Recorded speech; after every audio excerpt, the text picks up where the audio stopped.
ำหรับบรรยากาศวันนี้ก็คือฝนตกแห้งเบิร์ดคือคนแต่มื้อนี้บ่าวบีบก็บ่ได้ออกมาเพราะว่าบรรยากาศก็เป็นตกแห้งบ่าวบีบก็เลยมารีวิวก็คือบ้านเมืองเขาเองนี่แหละ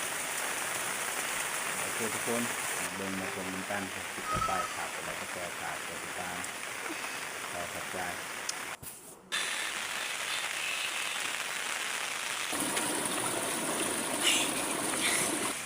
สำหรับของหมูเขาก็จะเฮ็ดเรียบร้อย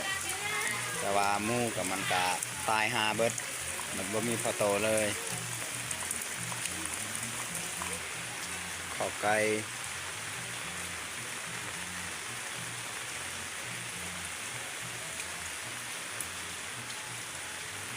อันนี้ก็ขอไก่คือกันยังแต่เหลือแต่ตัวเดียวนะเป็นแต่ตัวเดียว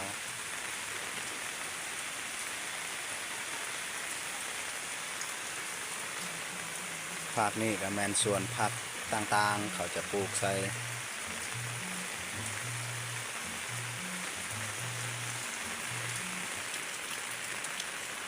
ประมาณกบมะเขือยังมีหมาก4-5 หน่วย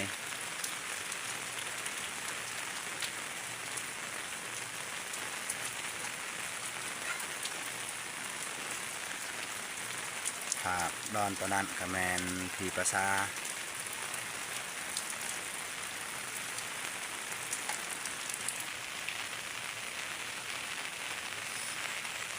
สุขสันต์บรรยากาศตกตลอด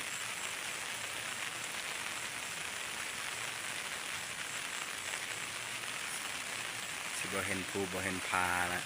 มันตกเดือน8นี่มันก็หนักเติบ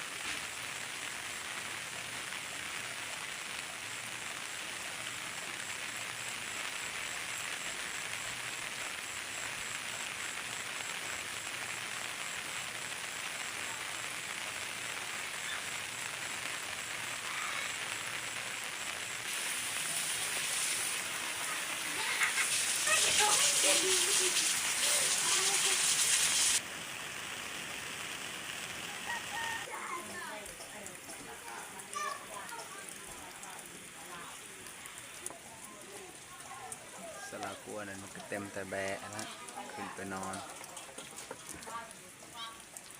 ต่างแตกใส่ละ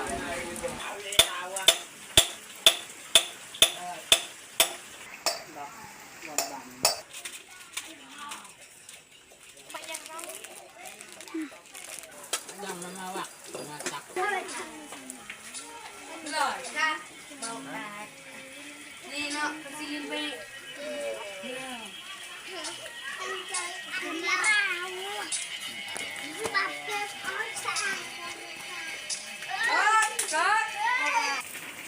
สำหรับตอนนี้กับแม่ของบาบีดก็มาแล้วนะ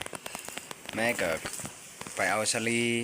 เนี่ยสลีกับยังอ่อนแต่ว่านูกินเบิดอันนี้ก็อ้อยเราเอามาส่วนอันนี้กับแมนผักหอมจีนกับยอนมันต้น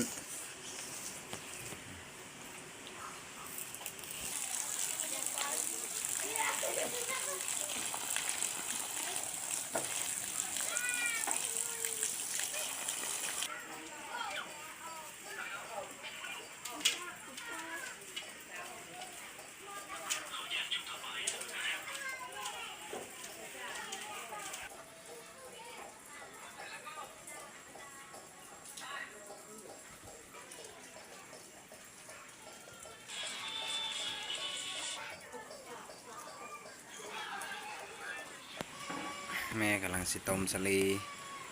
เราใส่น้ำน้อยนึง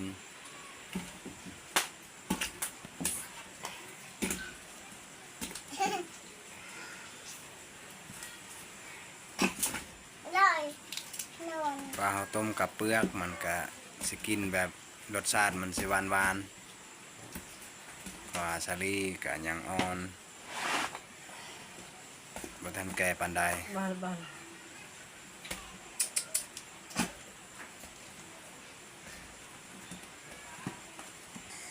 สำหรับร้านลานพักกะสำเร็จเรียบร้อย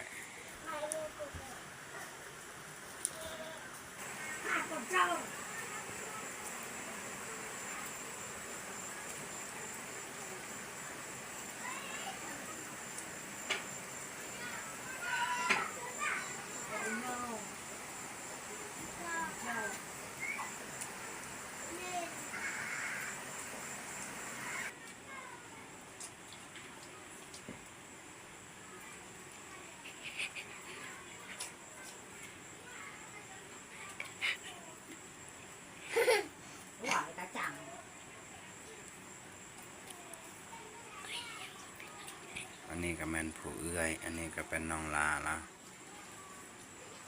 อันนี้กำลัง2 ปีอันนี้ได้3 ปีปลาย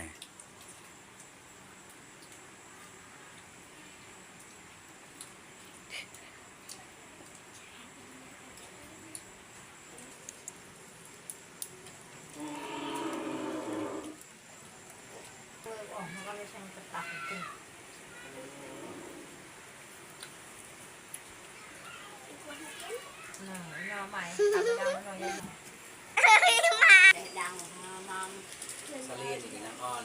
รสชาติคือเขากินกับอาจจะสิบานๆแน่แบบเพราะว่าเขาที่กับเปลือกเลยไม่ได้เอาออกเปลือกบัดเวลามันซุกมาเขาจะเอาออกเปลือกเขาจะกิน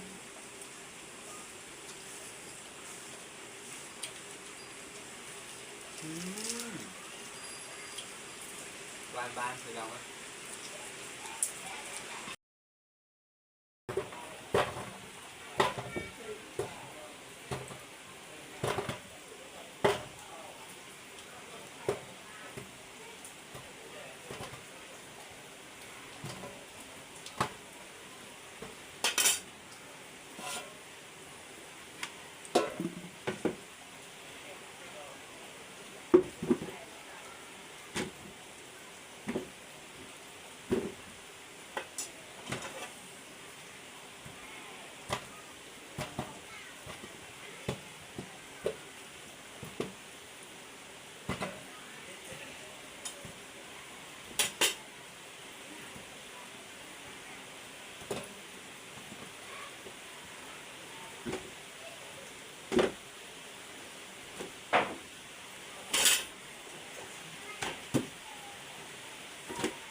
đồ để tạo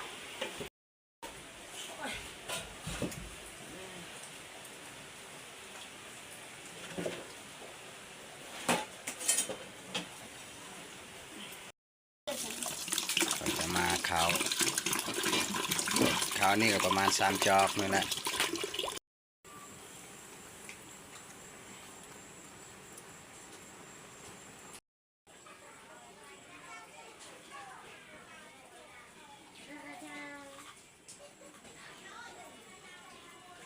ก็แม่กับสิพาหลานกินสลีน้ำกัน